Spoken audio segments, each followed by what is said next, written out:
Alhamdulillahirabbil alamin wassalatu wassalamu ala asyrafil anbiya'i wal mursalin wa ala alihi wa sahbihi wasallim.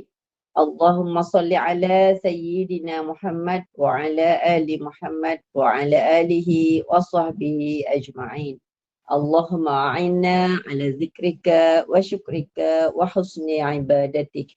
Rabbi shrah li sadri wa yassir li amri wahlul 'uqdatam min lisani yafqahu qawli.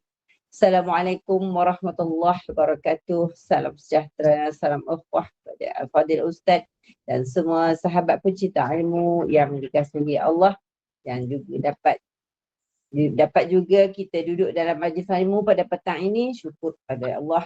Syukur Alhamdulillah. Kita masih lagi menjadi pilihan Allah.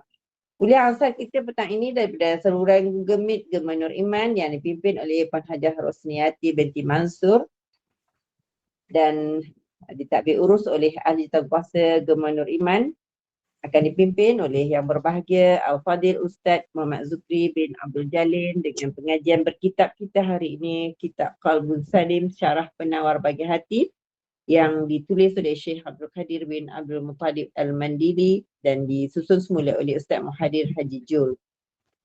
Bagi menambahkan keberkatan majlis, mohon ihsan Ustaz untuk memimpin bacaan umul kitab Al-Fatihah dan pahalanya kita hadiahkan kepada baginda Rasulullah sallallahu alaihi wasallam, keluarganya dan para sahabatnya, para anbiya, para solihin, alim ulama, guru-guru kita, ibu bapa kita, keluarga kita dan semua muslimin dan muslimat ada yang masih hidup ataupun telah kembali ke rahmatullah.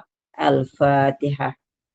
أعوذ بالله من الشيطان الرجيم بسم الله الرحمن الرحيم الحمد لله رب العالمين الرحمن الرحيم مالك يوم الدين إياك نعبد وإياك نستعين اهدنا الصراط المستقيم صراط الذين أنعمت عليهم غير المغضوب عليهم ولا الضالين آمين.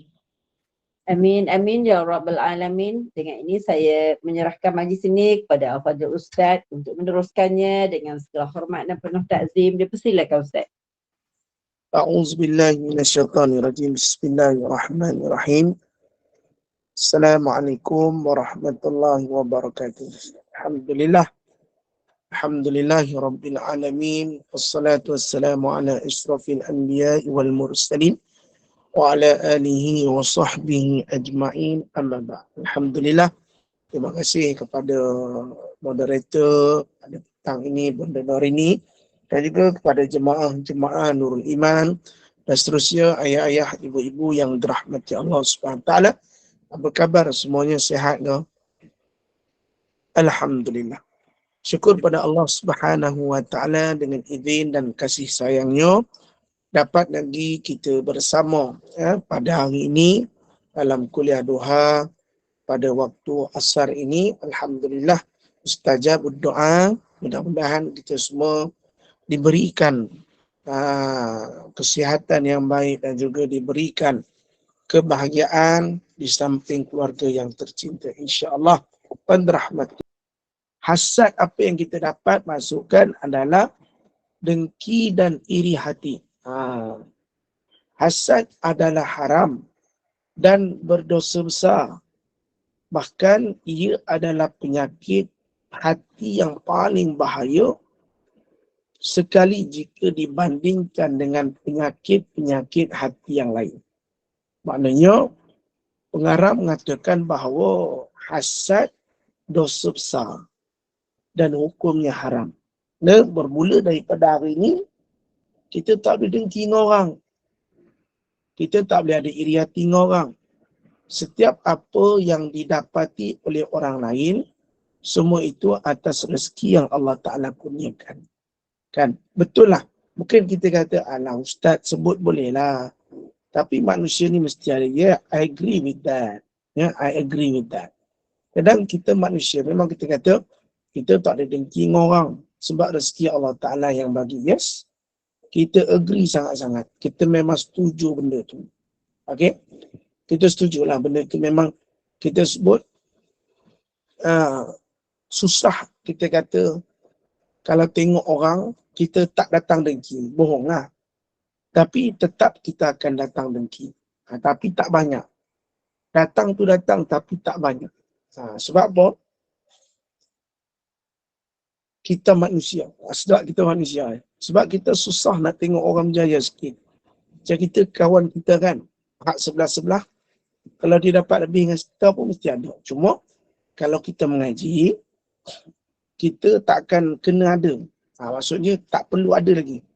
Hasad yang disebutkan haram dan berdosa besar. Tak boleh. Sebab apa? Hukumnya berdosa besar dan juga haram. Siapa yang melakukan, hukumnya dosa besar. Bahkan kata pengarang, ia adalah penyakit hati yang paling bahaya. Disebutkan dalam banyak-banyak penyakit hati, hasad ni paling bahaya. Tapi hasad ni lah yang paling senang menjangkiti kita. Ini memang tak dinafikan dan tak dikatakan. Sebab macam contoh, hasad ni kat siapa-siapa boleh. Kepada seorang ibu boleh, seorang anak boleh, seorang ayah boleh. Faham? Ada kalanya kepada ustaz pun boleh, kepada ustazah pun boleh. Contoh, kita panggil penceramah tu contohnya, si dia saja, orang lain tak ada. So, kat situ timbul iri hati. Kenapa dia? Apa kurang aku? Dia tu bagus sangat ke? Itu konsep dengki dan iri hati. Tak suka. Sebab dalam penilaian orang terhadap kita, setiapnya berbeza. Ada orang kata ustaz ni ceramah seronok.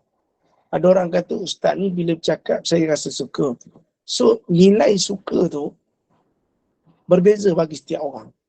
Dan dia akan terjadi pada ustaz. Contoh, ada orang dia ada ilmu tapi tak semua orang pandai bercakap. Ada orang dia tak ada ilmu sangat. Maksud tak ada ilmu tu apa? Ilmunya tak setara orang yang alim lah. Tapi dia pandai bercakap. Dia bercakap, dia pandai buat berlawak. Lepas tu cakap. Ini adalah realiti kita pada hari ini. Kan? Ada ustaz ilmu banyak, sungguh. Tapi dia tak pandai bercakap. Maksud dia bila dia delivery word tu, tak kena. Tapi ada ustaz ni, dia taklah ilmu banyak. Okey lah, kata dia, berada ilmu. Cuma tak sebanyak si fulan yang tadi. Tapi bila bercakap, orang mudah faham dan orang suka dengar. Makna di sini, ada kelebihan masing-masing. Takut-takut si fulan yang banyak ilmu tadi, dia akan timbul iri hati. Kenapa dia pula banyak ceramah, sedangkan dia tak ada ilmu? Itu sifat dengki. Itu keluar iri hati. Yang si tak ada ilmu ni pun kata, mungkin aku ni tak ada ilmu, sebab tu dia panggil orang lain. Di situ ada timbul iri hati dan dengki. Sebab tu kita tak boleh ada perasaan. Ya, sebab tu kita tak boleh ada perasaan. Sebab setiap apa yang Allah tentukan adanya bahagian masing-masing. Kan? Supaya kita jangan jadi orang yang melihat sesuatu benda yang kita nak, kita mesti dapat. Kita kena pegang word ni sampai bila-bila. Tak semua benda yang kita nak, kita dapat. Dan tak semua benda yang kita tak nak, kita tak dapat. Ada kala kita dapat. Allah atur kita sendiri. Mana kalau Allah bagi sana lebih, sini kurang. Kalau kat sana kurang, sini lebih. Ada yang lebih sana, ada yang kurang sana. Ada yang lebih sini, ada yang kurang sini. Kan? Ini konsep hidup ya. Not don't have any people perfect. Just sometimes the best of your part perfect. Not all of your part. Kalau English we say. Maknanya tak semua tempat kita perfect. Ada tempat-tempat kita perfect. Okey? Jelas kan? Iwan rahmati Allah. Baik. Sebab tu jangan ada sifat tu. Kalau orang tu beli kereta, orang tu tukar rumah, isteri dia baik je. Bila apa? Tengok bila balik sampai kat depan rumah dia sambut. Isteri kita tak sambut pun. Tengok pun tak nak, kan? Dia kata isteri aku ni apalah. Kadang kita akan dengki dengan orang lain. Untunglah seorang tu kan dapat timbul iri hati. Tak, kadang mungkin isteri kita bukan tak sambut kita. Mungkin isteri kita bagus di part yang lain. Part lain tu maksud apa? Di kedudukan yang lain. Maknanya setiap orang ada berbeza-beza kelebihan. Sebab tu, bila kita nak jauhkan daripada timbulnya dengki, bila melihat sesuatu itu, orang tu mempunyai kelebihan, cari apa yang tidak ada, apa yang ada pada kita, yang dia tak ada. InsyaAllah kita akan hilang sifat dengki. Nah, ataupun iri hati. Walaupun kita tengok isteri dia baik, jemput sampai rumah. Tapi, kita tak tahu kat dalam rumah. Mungkin isteri aku, dia tak jemput pun aku kat depan rumah. Tapi dekat dalam rumah, macam raja. Dia siapkan air, dia siapkan makanan. Cuma mungkin dia tak sempat nak buka pintu saja. Maknanya di sini tuan-tuan, kena tengok keadaan kita, memikirkan something tu macam mana. Supaya kita tak tengok kelebihan orang lain, bahkan apa yang dimiliki orang lain, sampai kita dengki. Menjatuhkan diri kita dosa besar dan juga haram. Na'udzubillah min zalik. Faham? Okay. Tengok tu di bawah tu. Imam Al-Haddad berkata, adapun sifat hasad dan dengki itu, maka memadailah gambaran cela dan buruknya. Bahawasanya Allah Subhanahu wa Ta'ala telah memerintahkan Rasulnya supaya sentiasa berlindung diri daripada bencana orang yang dengki. Maknanya jangan sampai kita orang dengki. Dan berlindung diri daripada bencana syaitan. Sebab tu Allah Ta'ala berfirman dalam Quran surah Al-Falaq ayat 100, ayat 5 pada surah 113. Apa kata Allah? Wa min syarri hasidin iza hasad. Dan daripada kejahatan orang yang dengki apabila ia melakukan dengkinya. Maksudnya, kita jangan buat sesuatu sampai orang dengki kat kita. Dan jangan pula kita membuka ruang untuk orang dengki kat kita. Contoh, kita post with new house. Kan kita takat gambar, Alhamdulillah, the new house. So, ada yang bahasa apa? Orang muda kita kata ada kita punya crush apa? Crush yang tak suka kita, dia akan dengki dengan kita. Ada pula orang tu, dulu dia hina kita, lepas tu tengok kita berjaya. Sebenarnya, bukan salah we prove something untuk buktikan you success. Tapi ada kalanya, tak semua orang akan terima sukses you. Kan? Dan pada masa sama, you daripada orang yang kecil dan tidak ada nama, tiba-tiba kamu ada nama. Dan orang yang orang kata apa, tak suka kamu ni, dia lagi tak suka. Sebab tu, ada kalanya, sifat kita yang menyebabkan orang dengki kat kita. Faham? Sifat yang menyebabkan orang dengki kat kita. Tetapi, kalau kita tak buat apa-apa pun, kita not show off apa yang kita ada, kejayaan kita, kita tak buka pintu ruang untuk orang dengki, tapi orang tetap dengki, itu normal. Itu normal. Tapi, bagi orang yang mengaji, dia faham. Bermakna dia tak mahu ada sifat dengki. Tapi kalau orang itu masih ada dengki, bermakna hatinya itu ada masalah. Perlu dihakis daripada sifat dengki itu. Ni kita nak belajar benda ni. Dan ini bukan senang. Tetapi kena belajar. Tuan-tuan. Dan pada hasad yang disebutkan faedah, padanya tambih di bawah itu, sebagian salaf mengatakan, hasad adalah dosa pertama kali dalam maksiat kepada Allah, iaitu iblis hasad kepada Adam, iaitu yang pertama kali maksiat kepada Allah kerana tak sujud pada Nabi Adam. Yang kedua, anak-anak Nabi Adam, Habil dan Qabil, yang dengki sampai membunuh. Nampak? Ini bahaya. Sebab tu ulama kata paling bahaya sampai membunuh. Kita kalau dengki dengan orang, sanggup kita buat sihir. Kita kalau dengki dengan orang, kita sanggup santau sampai dia mati pun ada. Bau puas hati aku. Dia kata. Selagi dia tak mati, selagi tu aku tak rasa puas. Tuan-tuan. Tu dengki ni tuan-tuan. Berbagai-bagai kaedah orang boleh buat bila dia dengki. Dia boleh membawa mulut sampai orang lain benci kat kita. Kalau orang dah dengki, apabila ia melakukan dengkinya, bahaya. Kan? Tapi apakan daya? Kadang-kadang yang dengki ipar-ipar. Kadang-kadang yang dengki-dengki besan dan besan. Nah, tu kan. Sebab tu kita kena belajar. Lepas tu bila kita mengaji, patut kita lah orang yang pertama kena hakis sifat-sifat ni. Sebenarnya, sifat dengki yang seperti saya sebut, semua boleh jadi ke orang. Siapa-siapa pun. Tak kira lah ustaz ke, tak kira lah ustazah ke, tak kira lah datin ke, datuk ke, jemaah masjid ke, semua boleh jadi. Sebab tu paling bahaya sekali. Kena jaga-jaga benda ni. Nah? Dan berkata Sayyidina Abu Hurairah pada Rasulullah sallallahu alaihi wasallam bersabda, "Iyyakum wal hasada fa innal hasada ya'kulul hasana kama ta'kulun nar. Ta'kulun narul hataba." Kata Sayyidina Abu Hurairah, hasad dengki itu memakan, iaitu membinasakan pahala, menghancurkan kebaikan-kebaikan seperti api memakan kayu, seperti api memakan kayu api. Antara bahaya orang yang melakukan hasad dengki dan ada sifat hasad dengki, dia menghakis pahala-pahala amalan yang dulu kita buat. Hak dulu kita buat semua dihakiskan sebab perasaan tu saja.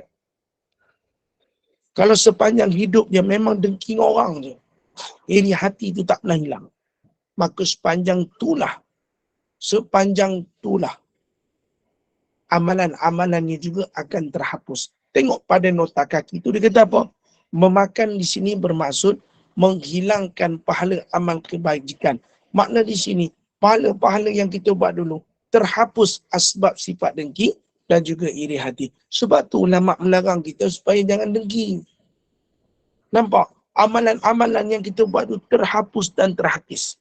Sebab tu kata Nabi SAW, la tahasadu wa la taqata'u wa la tabaghadu wa la tadabaru wa kunu ibadallahi ikhwana. Janganlah kamu dengki-mendengki antara satu sama lain. Nampak? Asbab dari dengki akan berlaku wala taqata'u. Jangan memutuskan tali silaturahim. Jangan saling kamu memarahi. Jangan saling membelakang-belakangi. Maksud membelakangi ni macam berpuak-puak. Dan jadilah hamba-hamba Allah yang bersaudara. Nabi pesan kat kita. Lepas tu kita hidup jangan puak-puak. Hidup ni jangan memilih. Semua kita okey. Tapi ada setengah orang dia hidup berpuak-puak. Berpuak-puak tu maksud apa?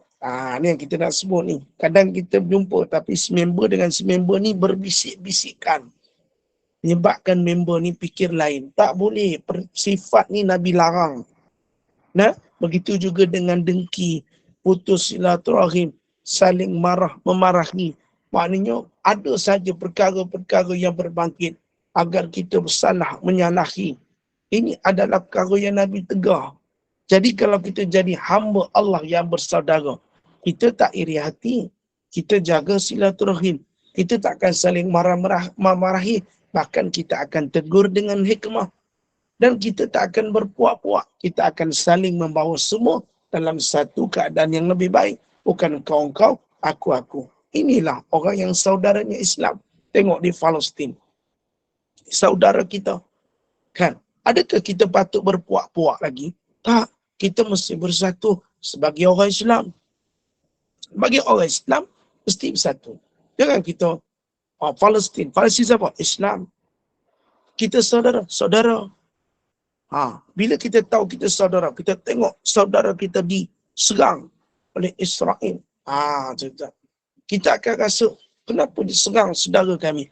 Begitulah Nabi nak kita pupuk dalam diri kita. Bukan hanya saat diuji dengan peperangan, bukan saat diuji dengan kesusahan baru kita bersaudara.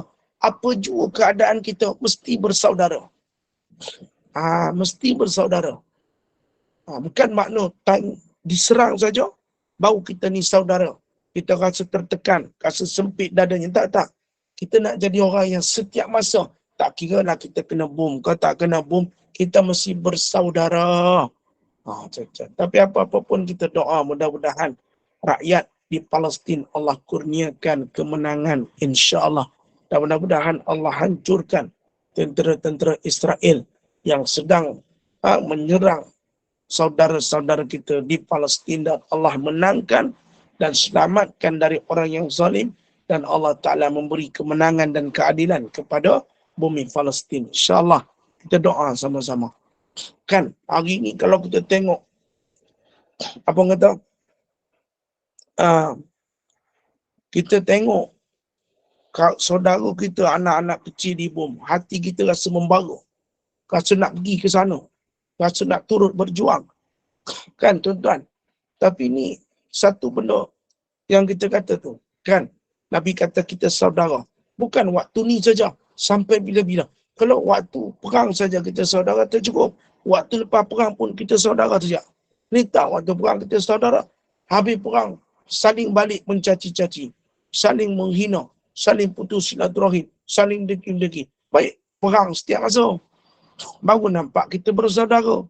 Adakah begitu baru kita nak kenal erti saudara? Faham? Sebab tu Allah menekankan pada kita tentang satu, berpeganglah teguh pada tali Allah. Allah sebut dalam Quran. Sama juga kita kena kuat. Gema nur iman. Mesti kena jaga. Utuh. Ni kita nak didik kita. Kita nak utuh kita. Gema nur iman, satu jemaah yang kuat. Tak ada puak-puak. Hak sana okey, hak sini tak okey. Hak sana okey, hak sini tak okey. Semua mesti dia akrab. Tak boleh berpuak-puak. Wallahu a'lam. Okey? Baik, tuan-tuan dirahmati Allah Subhanahu wa taala. Berkata Sayyidina Zubair bin Al-Awwam daripada Rasulullah sallallahu alaihi wasallam, apa katanya? Dabba ilaikum da'ul umami qablakum al-hasadu wal baghda'u.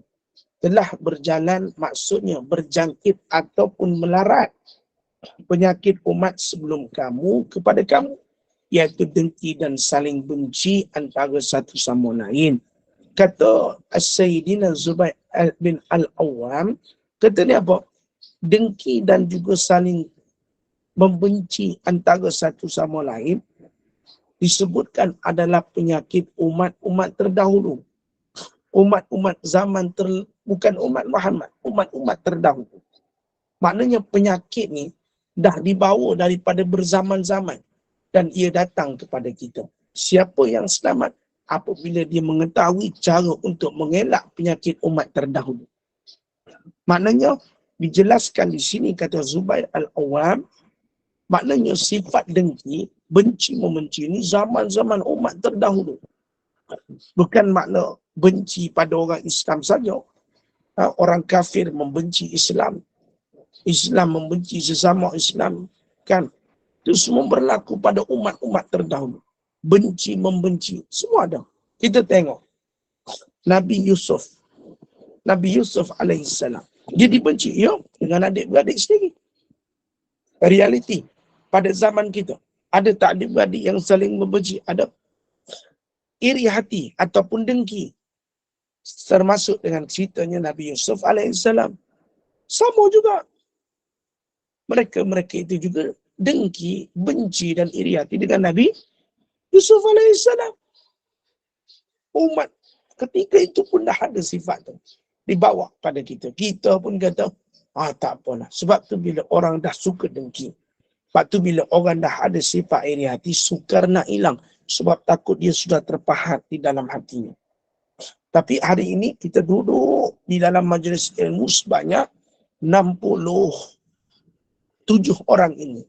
Kita membawa satu perubahan diri. Mungkin dulu kita satu orang tak senang dengan kelebihan orang lain. Tapi hari ini kita tak rasa dah tak senang. Sebab kita dah belajar. Maksudnya benda ni tak boleh. Wallahu a'lam. Tengok sikit. Suami kepada Sayyidatina Asma binti Abu Bakar As-Siddiq, termasuk dalam As-Sabiqun Al-Awwalin. Sayyidina Zubair bin Al-Awwam ni tergolong dalam As-Sabiqun Al-Awwalun. 10 orang pertama yang masuk Islam. Tuan-tuan terhormati. Bukan, Sayyidatina Asma binti Abu Bakar ni, suami dia termasuk 10 orang pertama yang masuk dalam Islam.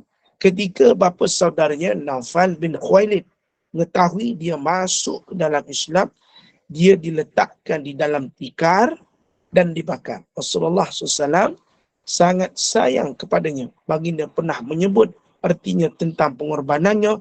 Setiap Nabi mempunyai pembela, dan pembelaku adalah Zubair bin Al-Awwam. Nampak? Asma adalah anak Abu Bakar dan suaminya Sayyidina Zubair bin Al-Awwam. 10 orang pertama yang masuk ke dalam Islam. Tetapi setelah diketahui Naufal bin Khuwailid, maka dibakarnya, diletakkan di dalam tikar dan dibakar. Lalu Nabi SAW kata sangat sayang kepadanya. Baginda telah menyebut tentang pengorbanan Zubair Al-Awwam. Setiap Nabi mempunyai pembela, dan pembela itu adalah Zubair Al-Awwam. Nampak? Sebenarnya kalau kita membaca sirah Nabi SAW, sirah-sirah para sahabat, Abu Bakar As-Siddiq juga bukan anaknya cuma Asma, bukan Aisyah, ada lagi Abdul Rahman. Ada anak-anaknya yang lambat sedikit masuk ke dalam Islam, walaupun Abu Bakar As-Siddiq sudah masuk dalam Islam. Ya, tapi Zubair Al-Awwam ini satu sahabat yang terawal masuk dalam Islam. Masya Allah. Dan dijamin syurga oleh baginda Nabi SAW. Dibakar di dalam tikar oleh pak saudaranya sebab masuk dalam Islam. Apa yang kita tengok dibakar, kan baru ni orang hantar kat saya bagaimana keadaan di Palestin. Seorang tu hidup-hidup dibakar, hitam tubuhnya. Hitam tubuhnya, kerah kejut. Tapi dia boleh cakap, tuan-tuan, kalau kita sakit melecur ni, walaupun dah tak ada api, tubuh kita tu menggelegak. Kan dulu saya pernah kena, bukan raya ni, raya 2 tahun yang lalu, kaki saya kena air panas. Hak orang Palestin tu kena bakar hidup-hidup, saya dapat video dah. Tuan-tuan, bila kaki kita dah kena benda panas, dia akan melecur. Hak lecur tu sakit. Hak tu boleh bawa mati. Waktu video tu kat saya kata, ya Allah, ya Rabbi. Tuan-tuan tengok Zubair Al-Awwam matinya tu dibakar di dalam tikar. Sebab dia masuk Islam diketahui oleh pak saudara dia. Allah, tuan-tuan. Nah, dulu masuk Islam, kena bakar kalau orang tahu. Tapi hari ni tuan-tuan, dah tahu dah kita semua masuk Islam. Tapi orang nak hancurkan Islam kita. Tengok tu dekat Palestin. Allah, tuan-tuan. Aku mana nak sebut tuan-tuan. Tuan-tuan, saya dapat video tu. Ya, hak kawan ada kat sana. Dia melecuk, dia warna hitam. Tubuh dia hitam separuh. Kena bakar. Tuan-tuan, kaki kita ni macam saya kena air panas. Bukan kena bakar air panas je ni. Lepas dia lecuk, lama-kelamaan, kaki kita jadi tegang. Bila tegang tu sakit sangat otot kita. Sebabkan benda tu dah melecuk, dia masak tu. Daging kita akan jadi merah-merah. Allah, cepat. Saya kena kaki masa nak menangis tu. Rasa nak menangis. Ini 2 orang Palestin tu dia hantar tuan-tuan. Separuh pada hitam tu. Allah. Allah Akbar. Tuan-tuan. Macam mana sahabat kita, sahabat Nabi SAW. Tengok, kena bakar sebab masuk Islam. Allah. Maknanya kisah orang dulu tak suka dengan Islam daripada dulu ni. Nah, tapi Islam tetap utuh walaupun tak suka. Walaupun orang duk bakar. Allah. InsyaAllah. Mudah-mudahan Allah selamatkan kita. InsyaAllah. Kita dirahmati Allah. Kadang sedih. Kadang tak boleh nak tengok, tuan-tuan. Kadang hati kita rasa macam sempit sangat. Hati kita rasa macam tak boleh nak menapah. Kita tengok anak kecil kan. Pak dia pegang, dia kata apa? Dia peluk pak dia, dia tengah pujuk hati dia. Dia ingat anak dia masih hidup, padahal anak dia tak ada lah. Tuan-tuan, anak kita duk lari-lari main. Anak kita duk kawan. Seronok kat sekolah. Menyanyi. Sekolah kat sekolah. Tapi anak-anak kat Palestin. Semua takut. Duk lari, duk lari. Hidup mati tu macam tak ada nilai dah. Kan? Macam mana Allah tak sebut dalam Quran. Fabi ayyi ala ya rabbikuma tukaziban. Tuan-tuan, orang Palestin hafiz Quran. Ramai yang hebat baca Quran. Kita ni aman. Kadang Quran pun kita tinggal. Kan? Allahu Akbar. Kan? Kita ni masjid banyak. Kosong dah. Kat sana mereka nak pergi masjid pun takut kena tembak. Kena bom. Kita tak kena bom pun tu tak pergi masjid. Allah. Tuan. Rasa macam rasa berdosa tu. Kan? Allah. Tuan. Ujian mereka tu. Anak-anak kecil duk mati lagu tu tuan-tuan. Oh ya Allah ya Tuhanku. Saya tak boleh tengok. Kalau saya tengok saya menangis. InsyaAllah. Jom kita sambung. Muka surat 200 pada nota kaki 217. Antara ayat dan hadis lain yang berkaitan dengan hasad termasuklah sifat hasad adalah sifat orang Yahudi. Nampak? Disebut lagi kata pengarang. Perangai hasad begini sifat orang Yahudi. Tengok kata Allah dalam Quran. A'udzubillahi minasyaitonirrajim. Wadda katsirun min ahlil kitab law yaruddunakum min ba'di imanikum kuffaran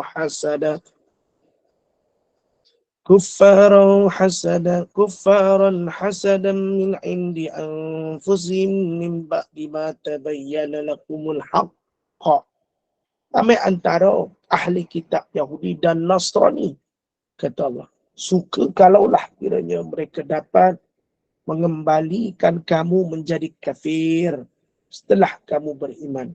Kerana dengki yang timbul daripada diri mereka sendiri. Sesudah nyata mereka kebenaran Nabi SAW. Kata Allah, ahli kitab, iaitu Yahudi dan Nasrani ini suka kalaulah kiranya mereka dapat mengembalikan kamu menjadi kafir setelah kamu beriman. Kerana dengki yang timbul dari diri mereka sendiri. Sesudah nyata kepada mereka kebenaran Nabi Muhammad sallallahu alaihi wasallam. Didengki dengan orang yang beriman kepada Muhammad yang dibawa oleh Muhammad, kepada Muhammad beriman kepada Allah sebab daripada ajaran ataupun pembawakan Nabi Muhammad SAW. Dan dia suka kalau orang-orang yang dah beriman, dah menyembah Allah dan menjadikan agama mereka Islam, lepas tu kafir. Tapi hari ini orang suka jadi. Dan pada masa sama, dia kata murtad. Dia kata keluar Islam. Dah Islam, tapi dia istihad diri dia murtad. Ini paling orang Yahudi suka. Orang Nasrani. Sebab tu hari ini, kita Islam, tapi dia dapat tipu daya kehidupan kita. Supaya ikut cara orang bukan Islam. Yahudi dan Nasrani. Lama-lama kita tak cukup cara Islam. Sebab tu hari ini kita buka tudung. Kita bukan cara Islam. Cara orang bukan Islam. Nah, kita pakai seksi-seksi. Kan? Joget-joget. Itu orang Yahudi bukan kita. Walaupun kita Islam. Dia dapat tarik kita supaya ikut cara dia. Tarik kita supaya ikut cara dia. Lama-lama kita pun kata Islam ni sempit. Kata. Tuan-tuan, this statement pernah ada. Kata apa? Islam ni terlalu sempit. Kenapa terlalu sempit? Contohnya. Kenapa terlalu sempit? Sebab tu tak boleh, ni tak boleh. Sebab tu orang Yahudi, orang kafir, hidup dia bebas. Sebelum kahwin, dah ada anak. Walaupun dah bertunang. Dah ada anak. Anak dah banyak, belum kahwin lagi. Tapi duduk satu rumah, bersetubuh. Ni orang kafir. Kita tak boleh. Kita kalau orang Islam nak ada anak kena kahwin. Kalau kita kahwin, baru kita ada anak. Kalau kita tak kahwin, kita buat anak. Anak tu luar nikah. Tetapi anak tu tak berdosa. Tapi keturunan anak tu yang tak baik. Kan? Ini antara ni. Orang kafir beza dengan kita. Kan? Orang kafir ya, duduk mungkin ada orang, setahu saya jemaah kita dia ada from the United Kingdom. Betul tak benda ni? For Australia, UK, Fahana. Fahana ada di dalam ni. Hari ni macam tak masuk kot. Dia macam Fahana. Baru-baru ni waktu dalam kuliah pun dia ada sebut. Bagi orang-orang di sana lost benda dara dekat bahasa orang putih panggil apa? Virgin. Apa tu? Virgin. Ya. Virgin. Lost virgin orang seusia belasan tahun. Fahana pernah sebut. Dan diajarkan pada mereka usia belasan tahun pun dia dah diajar untuk melakukan hubungan seks. Ni antara cara. Kita belasan tahun kita kena Nabi ajak kata duduk. Ajak mereka faham agama. Sebab tu orang Yahudi Nasrani ni paling suka walau kita balik semula setelah kita Islam, tapi kita pergi ikut ajaran mereka. Duduk dengan cara mereka. Ahli kitab Yahudi dan Nasrani. Sebab setelah kita beriman dengan apa yang dibawakan oleh Rasulullah SAW, dia lebih suka kalau kita sendiri ni balik semula. Allah SWT. Inilah dengkinya orang ahli kitab. Dan dalam ayat lain Allah Ta'ala berfirman juga, am yahsudunan nas ala ma atahumullahu min fadli. Atau patutkah mereka dengki kepada manusia disebabkan nikmat yang telah diberikan Allah kepada mereka daripada limpah kurnianya. Tak patutlah, sebab yang memberi itu bukannya sesiapa, Allah. Maknanya kalau kita argue apa yang dia dapat, maknanya kita argue setiap pemberian Allah pada dia. Kita tak boleh sama sekali argue kenapa Allah bagi dia. Kenapa Allah bagi dia? Kenapa dia? Kenapa dia? Tak. Kita orang beriman, kita mesti beriman. Kita tak boleh kata kenapa dia. Tak. Allah nak bagi, Allah bagi ya. Kan? Sebab yalah, dalam dunia ni kan kita beriman. Kehidupan kita qada dan qadar. Maknanya setiap ketentuan tu kita imanilah. Semuanya datang daripada Allah. Kenapa kita tanya kenapa? Kan? Sedangkan contoh, kita dulu sekolah pandai. Tapi bila dah besar, yang kawan kita yang tak pandai itu pula berjaya. Maknanya di sini, Allah yang memberikan kejayaan pada dia. Takkan kita tanya kenapa dia ni boleh berjaya? Sedangkan kalau kat sekolah dulu aku lebih pandai. Tapi dia tengok, semakin dia. Maknanya nak kata, kalau Allah berkehendak, kita tak boleh menolak apa yang telah ditetapkan oleh Allah Ta'ala. Maknanya kita tak boleh excuse lah. Sebab kalau kita excuse apa yang Allah Ta'ala, maknanya kita tak beriman lah. Setiap apa yang Allah Ta'ala berikan, dan kita tak boleh bersoal apa yang Allah Ta'ala berikan pada dia. Betul ya, si dia dapat, aku tengok ni, sekejap dapat ni. Tak boleh. Sebab itu adalah apa yang Allah Ta'ala beri kepada dia. Sebab tu kata Allah, am yahsudu lan nasa ala ma atahumullahu min fadli. Atau patutkah mereka dengki pada manusia disebabkan nikmat yang telah diberikan Allah padanya, pada mereka daripada nikmat. Tak perlu. Kita tak perlu dengki sebab Allah yang bagi. So, Allah berhak untuk memberi siapa yang dia inginkan. Wallahu a'lam. Cuma jangan malu minta. Kan dalam hadis 40, pada hadis yang keberapa saya lupa, kan Allah kata, kalau ingin memohon pertolongan, mohonlah kepada Allah. Kalau ingin meminta, mintalah kepada Allah. Kalau kita rasa tengok orang tu memiliki sesuatu, doa ni kan saya dah ajar itu.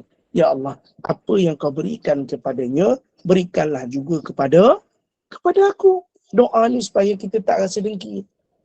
Sebagai contoh, tengok kekanda Amira pakai Lamborghini. Kita doa, ya Allah, ya Tuhanku, kau berikanlah apa yang kau berikanlah kepada aku, apa yang kau berikan kepada dia, supaya kita tidak iri hati. Tengok Bonda Norini pakai Ferrari. Pergi surau. Dekat belakangnya surah Al-Wahdah. Tunggu kemunculan saya ceramah di sana. Ya Bonda Norini, insyaAllah. Silakan. Tunggu. Nanti akan sampai. InsyaAllah. Bonda, Ustaz datang. Bonda tak datang, tak apa. Saya yang datang sama Bonda makan. Okey? Dan pastikan kita tak boleh kata. Dan antara doa ni diajarkan oleh guru kami, tengok orang tu dapat nikmat, doa, ya Allah ya Tuhanku, kurniakan kepada aku apa yang engkau kurniakan kepada dia. Maknanya Allah nak bagi, Allah akan bagi. Kita doa, kita minta kepada Allah Ta'ala. Okey, baik. Tuan dirahmati Allah. Dalam ayat lain, Allah Subhanahu Wa Ta'ala berfirman, in tamsaskum hasanatun tasukhum wa in tusibakum sayyi'atun yafrahu biha. Kalau kamu beroleh kebaikan, kemakmuran dan kemenangan, maka yang demikian menyakitkan hati mereka. Dan jika wa in tusibakum sayyi'atun yafrahu biha, jika kamu ditimpa bencana, mereka bergembira dengannya. Itulah sifat orang yang dengki. Saat kamu peroleh kemakmuran, saat kamu mendapat kemenangan, saat yang demikian mereka tak senang hati. Kenapa? Dan disalu wa in tusibakum sayyi'atun yafrahu biha, dan mereka akan gembira jika kamu dihilangkan nikmat, ditimpa bencana. Inilah orang-orang yang dengki dan iri hati. Sifatnya apa? Saat kita dapat sesuatu kemewahan, saat dapat kemenangan, saat dapat kemakmuran, dia akan tak senang hati. Kenapa dia boleh dapat? Kenapa dia boleh dapat? Kenapa dia dapat? Tapi kalau dia tiba jalan, dia tak kata pun lah kesiannya. Bahkan dia akan suka gembira. Padan muka engkau. Kan kau kena. Senang hati aku. Seronok aku tengok. Ini orang dengki. Kalau ada sifat tu pada kita, kita orang dengki. Sebab Allah sebutkan dalam Quran. Apabila kita sudah ketahui hasad sifat orang Yahudi, maka jauhilah, kerana orang yang menyerupai suatu kaum, dia termasuk kaum itu berdasarkan kata Nabi SAW, man tashabbaha biqaumin fahuwa minhum. Mana siapa yang sifatnya dengki, sama macam orang Yahudi. Siapa yang ada iri hati, sama macam orang Yahudi. Nah, jangan serupa kaum orang Yahudi. Nah, siapa ada dengki, sama macam orang Yahudi. Berdasarkan berkata Nabi SAW, man tashabbaha biqaumin fahuwa minhum. Siapa yang mengikuti suatu kaum, maka dia termasuk dalam kalangan mereka. Maknanya kalau kita tigu perangai dia, termasuklah kita dalam kalangan orang-orang yang mempunyai sama sifatnya seperti mana orang Yahudi. Wallahu a'lam. Okey, ada 10 minit pun dah. Boleh kita buka soalan? Silakan Ustaz. Silakan jemaah, mana-mana yang nak bertanya dengan Ustaz, dipersilakan. Silakan bersila. Silakan bertanya. Ustaz yang Silakan sila. bertanya. Silakan bersila. Kalau tak, Assalamualaikum Ustaz. Waalaikumsalam. Ni siapa ni? Kak Intai. Saya. Kita berikan je lah. Tak ada nama, dia tulis admin. Habis nak buat lagu mana? Oh, lagu mana? Kedak tukar lah. Admin Tan. Saya nak tanya. Tadi yang Ustaz cakap Ya. pasal bisik-bisik kan? Contohnya Ya. lah, saya, Amnira dengan Azrina berjumpa. Ya. Azrina berborak-borak, bisik-bisik dengan Amnira. Tapi sejenis tak kisah. Dia tak berdosa kan? Memang tak berdosa, tapi perbuatannya itu sangat dilarang. Oh, walaupun saya tak kisah. Saya tak kisah, alah kau nak borak-borak. Tapi perbuatan tu Nabi tegah, jangan. Kan Nabi cakap tadi, jangan. Walaupun dia tak dapat menyebabkan hati kita terluka. Walaupun dia tak dapat menarik perhatian kita. Tapi perbuatan tu Nabi larang. Kalau benda tu tak ada kena-mengena dengan saya, dia borak-borak pun salah juga ni. Bukan salah, makna di sini perbuatan tu. Perbuatan, Tak walaupun tak ada kena-mengena. Walaupun, tak ada apa pun. Kita bisik, tapi bukannya bisik benda-benda lain. Tapi tak kena pun kat kekanda Intan. Tapi perbuatan tu adalah satu perbuatan yang sangat tak baik. Itu Dia saja. tak boleh dikelayak lah Ustaz ya. Nak bisik jangan dikelayak ramai ya. Nah, mungkin orang tu bisik apa lah, dia bisik apa yang dia kata. Tapi kita buat tak tahu. Kita anggap benda tu mungkin dia bisik, tak apa, bisik biarlah. Kita tak mau. Tapi perbuatan tu tak baik. Sebab tu Nabi kata jangan. jangan Nabi larang. Mana bila Nabi larang, jangan buat. Itu saja. Mungkin dalam keadaan dosa ataupun tidak, tak pasti. Sebab dia bisik, mungkin bukan perangai dia, mungkin dia bisik sesuatu tentang mereka. Cuma perbuatan tu akan mengundang satu benda yang tak senang hati pada orang lain. Faham? Itu saja. Faham? Ustaz, Fahim tu ya Ustaz. kalau jual ikan yang bisik-bisik tu, Macam mana? ada time macam jual apa ikan ni yang kena bisik-bisik tu. Yelah, pasal dia letak harga rahsia. Dia Rahsia kan. berbisik. Itu boleh ke? Itu tak ada masalah. Itu dalam erti jual beli, dalam fiqh muamalat. Itu beza. Bisik-bisik yang tu beza. Ini bisik-bisik yang kita kata mendatangkan kecurigaan. Contoh Faham? kita buat reunion. Kan? Buat reunion. Kepada Amirah reunion. Jumpa kepada Abunda Norini. So jumpalah sama-sama. Lepas tu jumpa kawan lama ni. Dah 12 tahun tak jumpa. Ada pula crush kita. Pasal muda apa kadang-kadang? Crush kita. Crush ni maksud apa? Alamak, X. Dah pandai. Hak dulu ada tu. Zaman Kan? dulu. Zaman muda-muda. Dah pula waktu tu dia bawa bini dia. Bini dia gini kau. Bini dia gini. Gemuk. Berkandam Nira pun bisik dengan Bonda Norini. Kau ingat tak? Tu dulu crush kau tu. Kau ingat? Ugi tak apa kau. Kau seling. Bini dia kau kedabak. Contoh. Walaupun benda tu, dia tak dengar pun, dia tak tahu pun kita kutuk. Tapi perbuatan tu dah menuju kepada dia. Dan pada masa yang sama kita sedang mengumpat. Dan perbuatan tu mendatangkan fitnah. Jelas? Ya, faham. Saya jemaah angkat tangan tu. Okey. Tadi dia ada satu. Assalamualaikum Ustaz. Ya. Tadi ada mesej dia kata kalau kenduri lagu kuat sangat so kita bisik-bisik. Itu lain bang. Itu bisik-bisik sebab bagi orang dengar sebab muzik kuat kan bunyinya beza. Ini tak ada apa-apa kita bisik kan tak kena. Boleh cakap je lah tapi kenapa nak bisik? Contoh kita duduk tak ada apa yang mengganggu. Tiba-tiba bisik. Kenapa bisik-bisik? Dia jadi. Okey silakan. Bonda yang tanya tadi. Ustaz, Assalamualaikum. Salam. Tadi kan, Ustaz kata kita macam tak boleh rasa suka atau gembira bila orang susah kan. Bencana, bencana.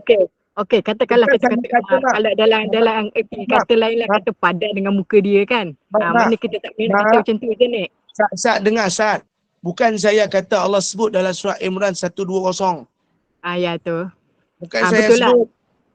Betul. Okey. Faham. Yeah. Kemudian tu katakanlah satu hari tu kita baca paper kan, kemudian kita nampak lah berita orang ni kita dah tahu dah dia ni jahat ke apa ke ataupun macam say dia ni perogoh ke apa, lepas tu dia pun kena tahan dengan polis. So kita pun kata padan dengan muka dia. So boleh tak kita kata macam itu? Okey, itu bukan bencana mak. Kita menyelamatkan daripada terkena bencana. Tapi kita tak boleh kata padan muka. Apa kata padan muka? Patut kita sebut Alhamdulillah tertangkap pun kau. Tidak habislah kebahayaan. Kenapa nak sebut padan muka? Kita dengan dia siapa? Perkataan padan muka ni pada orang yang kita kenal je. Kan? Okey. Maknanya kita tak boleh guna perkataan tu lah. Kita takkan guna sebab kita tak kenal dia. Siapa yang kena tangkap? Alhamdulillah, kena pun tangkap dia. Nyusahkan orang betul je ni. Pergi merompak sana sini. Kan dah kena. Kita kerja. Tapi kalau padan muka tu orang yang dekat dengan kita. Yang kita betul-betul tak suka dia dapat nikmat. Padan muka. Geram betul aku. Tapi orang yang macam ni cakap mak sebenarnya, hati dia kotor. Hati dia kotor. Faham? Tak boleh cakap macam ni. Kita mengaji hari ni. Maknanya kalau kita kata dekat pada muka dengan orang dekat kita tu memang betul lah. Maknanya tak patut kita katalah Zain. Kita orang mengaji. Kan? Walaupun kita tak suka dia dapat nikmat. Walaupun kita rasa kenapa dia je. Bila tertimpa musibah, kita sebagai orang Muslim, saudara. So tak kira dia siapa pun, kita terus tetap kata, Innalillahi wa inna ilaihi raji'un. Tak apalah ujian. Mungkin Allah nak gantikan. Itu orang betul, nama orang mengaji.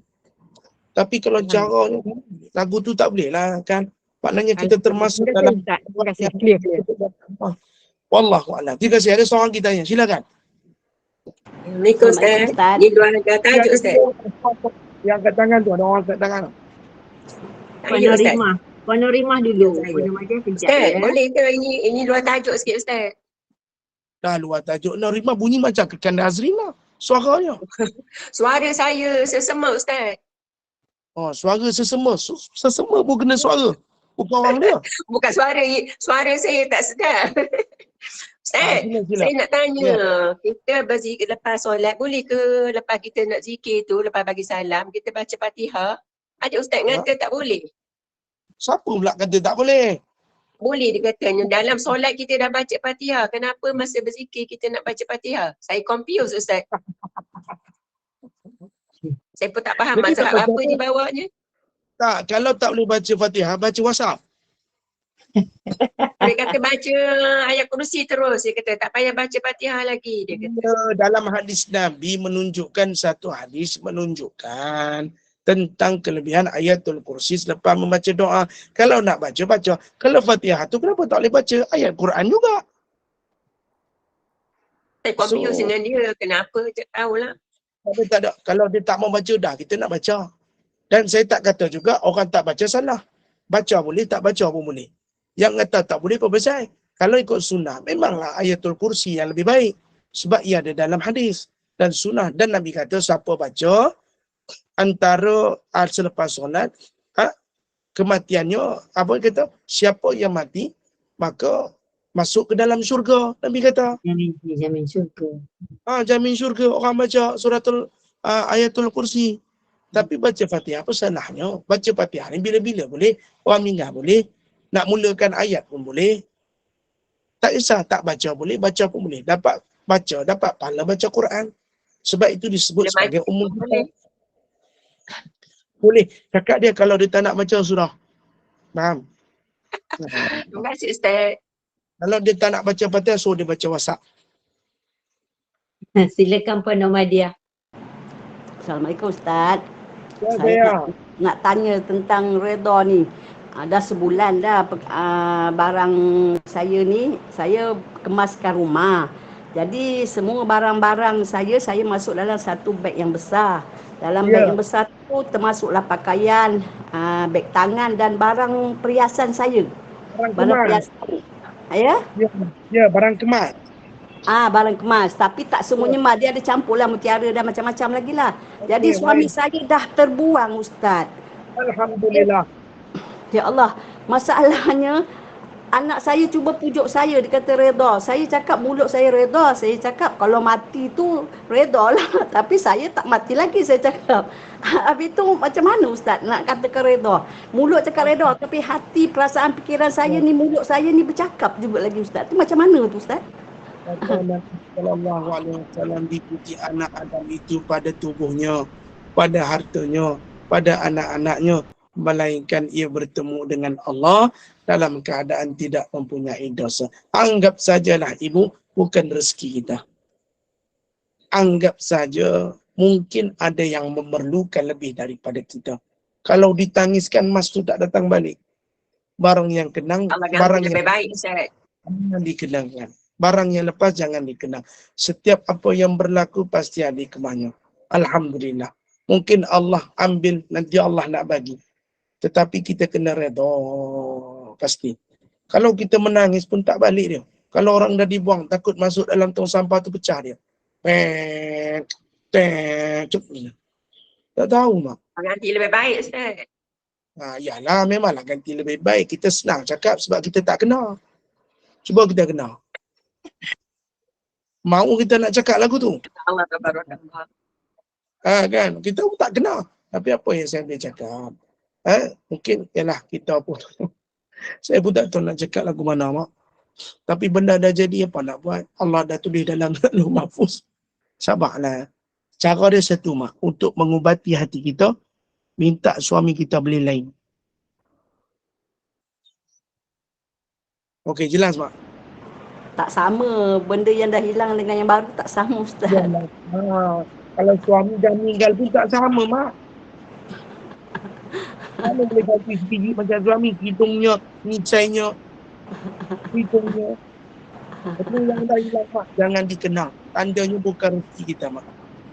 Allah Memang saya tak nak kenang. Saya tak nak kenang Ustaz. Tapi bila duduk tu terkenang. Macam-macam nak biol pun ada Ustaz. Tak saya kata, kenang pun 1000 air mata. Air mata yang berdarah sekalipun takkan kau pulangkan. Maka dalam perjuangan hidup ni, Mak, kena banyak sabar. Bukan Mak saja hilang. Kadang-kadang kita terpaksa kehilangan orang yang tersayang. Lagi teruk, Mak. Terkenang-kenang. Pelik juga. Kalau dah meninggal orang, kenangnya sekejap.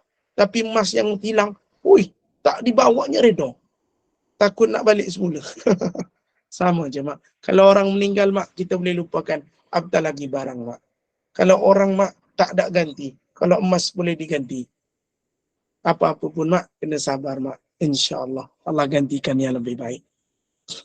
InsyaAllah. Sabar-sabar, redha. Pujuk hati, Mak. Supaya redha apa yang telah terjadi. Kalau tak pujuk hati, Mak, sampai dikenang-kenang, sampai dipotong tangan saat siang ikan. Susah, Mak. Semua tu Allah yang punya, Mak. Bukan kita. InsyaAllah, Mak, ya. InsyaAllah. Okay, Mak, kita tutuplah, Mak, ya. Atau Mak pergi cari ke mana-mana, Mak? Okey, terima kasih. Assalamualaikum. Kalau tahu macam ada orang dekat mana dulu tu, dia tahu lori sampah yang mana ngangkut, dia pergi cari kat lori sampah tu. Nak cari kat lori sampah apa? Nak berenang kat dalam sampah tu. Oi. Itulah. Bagilah kita kata takdir Allah Ta'ala. Tak ada rezeki lah tu, nak buat macam mana, ya Allah. Ujian Allah. Macam-macam. Dulu dia pernah baling kat tong sampah, periuk Nokza. Dapat balik. Ada orang dapat balik emas dia. Dia pergi dekat tempat sampah tu, Ustaz. Dia orang semua berkat tolong cari, dapat dia dalam beg dia. Ya, tak ada rezeki apapun, semuanya Allah. Kalau Ya, ada baik. rezeki tak. Tapi kita tutup dah benda ni. Nak beli nasi lemak ni, nak kat beli pasar malam. Oh, nasi lemak panas. Okeylah, mari kita tutup majlis. Alhamdulillah, syukur kita pada Allah, kuliah asar kita dengan tanya Ustaz tadi, Ustaz cakap kuliah duha waktu asar. Ya ke? Kuliah duha waktu asar? Tadi Ustaz cakap masa buka majlis. Oh ya ke? Ya salah, gigi sakit semua hilang. Okeylah, itu bonda kita biar betul ni. Okeylah, salah lah tu. Alhamdulillah, syukur pada Allah, kuliah asar kita dengan Qalbu Salim, penawar bagi hati, berjalan lancar dengan tajuk kita hari ini, hasad, dengki dan iri hati. Seperti yang disyarahkan Ustaz, penyakit ini adalah paling berbahaya sebab ianya penyakit hati yang paling ditakuti, dihukum dengan haram dan berdosa besar.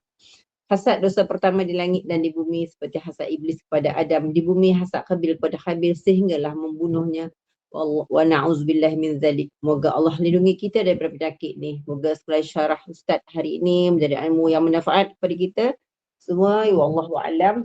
Sifat hasad dengki ini adalah sifat orang-orang Yahudi yang dilaknati Allah. Kita tangguhkan pengajian kita hari ini. Sehingga kita jumpa lagi insya-Allah minggu depan. Terima kasih banyak-banyak Ustaz atas ilmu yang telah disampaikan. Terima kasih pada semua jemaah yang hadir dalam majlis kita ini. Segala yang baik itu daripada Allah dan yang buruk itu adalah daripada kekurangan kami sendiri. Bagi menutup majlis, mohon Ustaz bacakan doa penutup surah Al-Farah dan surah Al-As, dan saya akhiri dengan wabillahi taufiq wal hidayah. Wassalamualaikum warahmatullahi wabarakatuh. Silakan Ustaz. Subhanakallahumma wa bihamdi asyhadu an la ilaha illa anta nastaghfiruka wa natubu ilaik. Bismillahirrahmanirrahim. Wal 'asr innal insana fi khusr illa alladhina amanu wa amilus salihat wa tawassaw bil haqq wa tawassaw bis sabr. Alhamdulillah.